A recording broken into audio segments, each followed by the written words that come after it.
Okay, sketch various tan of x graphs. So we've got the nice basic y equals tan of x graph up here. I've already pre-drawn it just because it's a pain to get nice and accurate. So how do we generate this? Well, we know our basic tan values. So basically we're just plotting those. So tan 0 is 0. These are in pi on 12 in increments.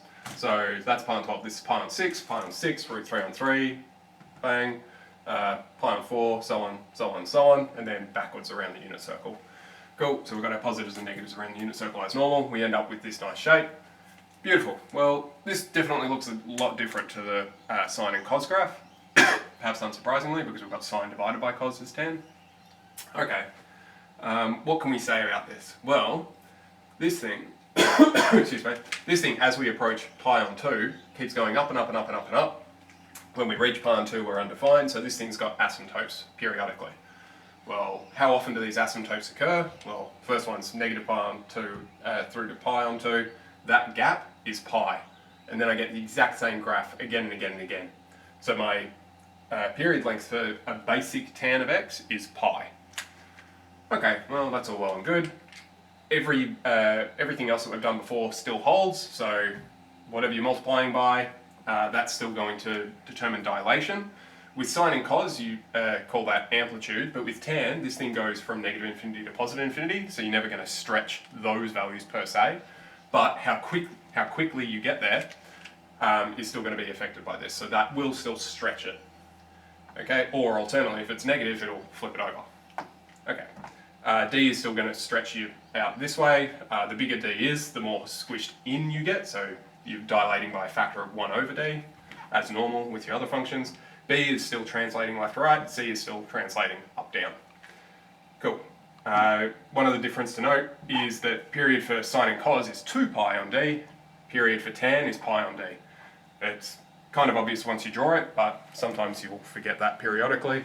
If you're not being a little bit careful. So just one more thing to just throw on the bandwagon of remembering. Okay, so we've got this function, we want to sketch it.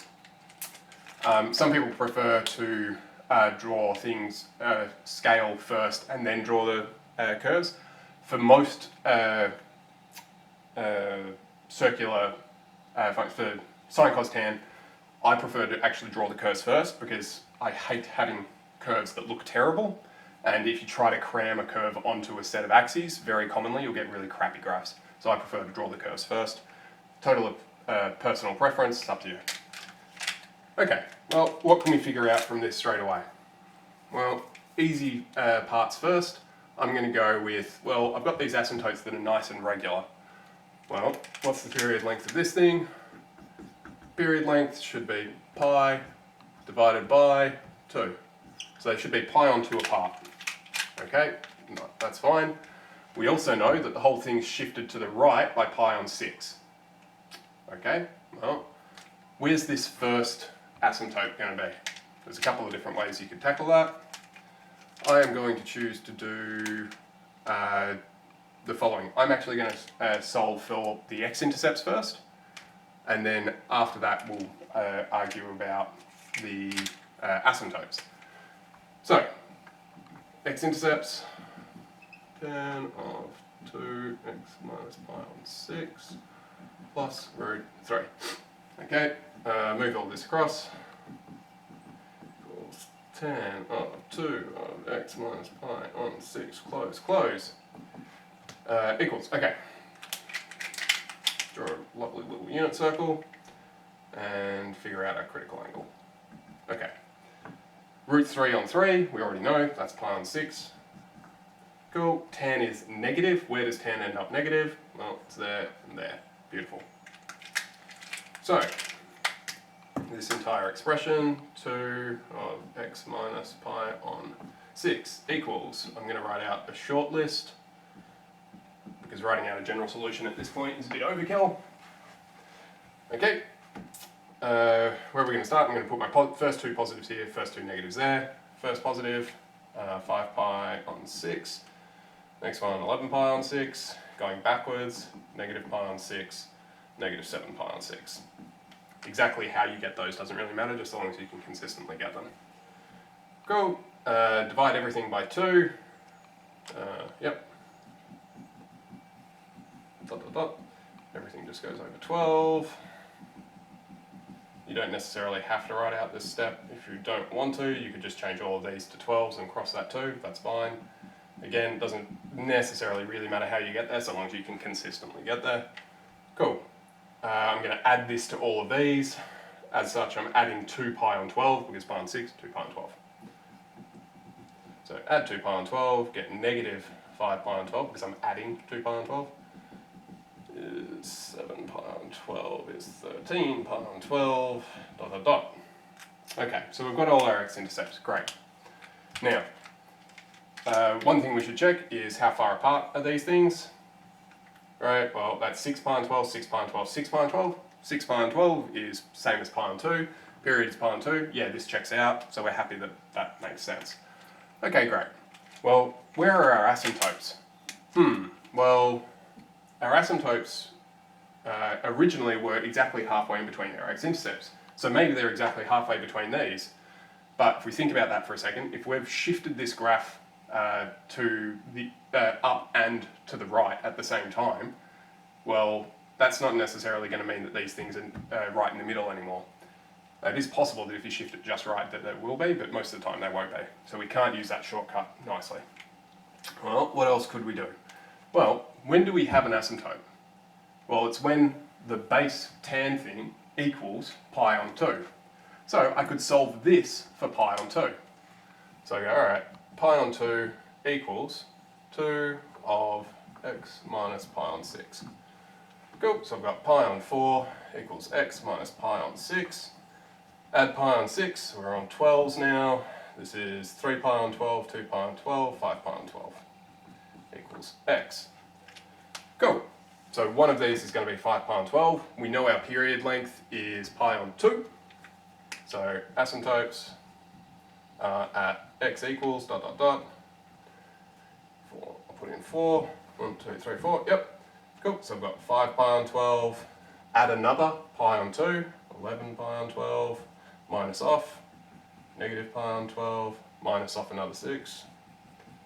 Done. Cool. So I've got some asymptotes. These are nice and regular again. I've got 6s apart, as you'd hope, given how we did it. So I'm going to put these along this.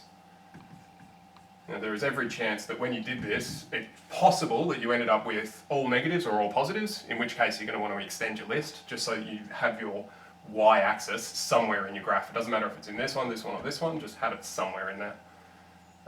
Negative pi on 12, 5 pi 12, and 11 pi 12, yeah. Beautiful. Okay, next bit. We know where these guys are, okay? Negative 5 pi 12 and pi on 12. So these are all 2 pi on 12 along from our asymptotes, and we know the gap is 6, so it's 1/3 of the way across, which I'm going to say, if that's half, that's roughly 1/3, round about there. Yep, that looks pretty good. Similar story about there, similar story about there. So those are my x-intercepts. I've got another one, 13, but that's off my edge. That's fine, that's why we do a bunch of them, just so we've got enough to choose from. Go with that. No.